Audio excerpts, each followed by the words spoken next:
राम निरंजन जी। तेरा साईं तुझमें जो पैपन में बांस, कस्तूरी का हिरन जो फिर ढूंढत घास। इसी प्रकार मनुष्य है जो परमात्मा को खोजने में भटकता रहता है। वह सोचता है परमात्मा कहीं बाहर है, पहाड़ों में है, बागों में है या तीर्थों में है। परमात्मा बाहर कहीं नहीं है। जैसे कि बताया, मृग कस्तूरी ढूंढती है, इसी प्रकार मनुष्य भी परमात्मा को बाहर ढूंढता रहता है, जबकि परमात्मा अपने अंदर ही है। हर जीव में परमात्मा है। जब मनुष्य परमात्मा को अपने अंदर खोजता है, तब उसे हर जीव में ही परमात्मा की प्राप्ति होती है। फिर उसे कहीं और खोजने की जरूरत नहीं पड़ती। आज तक जिसने भी परमात्मा को खोजा है, अपने अंदर ही खोजा है और परमात्मा की प्राप्ति की है।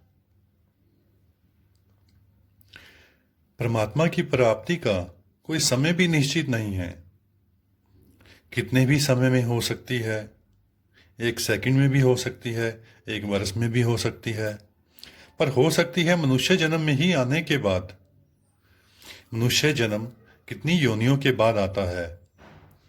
कितनी योनियां होती हैं, पशु की, पक्षियों की, कीटों की, वृक्षों की, फिर पानी के जीवों की।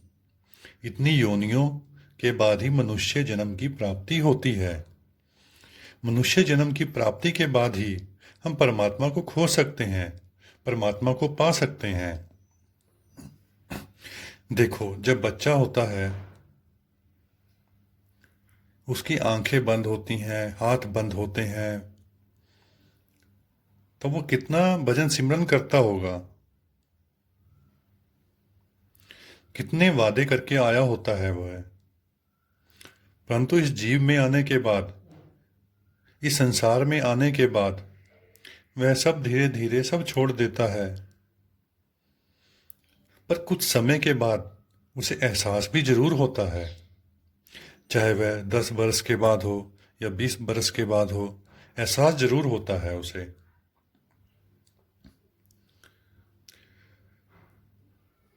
इतनी योनियों के बाद मनुष्य जन्म आता है। इस जन्म का हमें भरपूर फायदा उठाना चाहिए। अपने कर्म अच्छे बनाने चाहिए।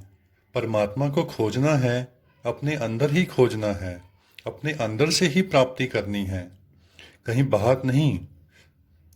कहीं भी परमात्मा की प्राप्ति नहीं होगी। आप एकांत में आराम से शांति से बैठो, भजन सिमरन करें, तभी परमात्मा की प्राप्ति हो सकती है।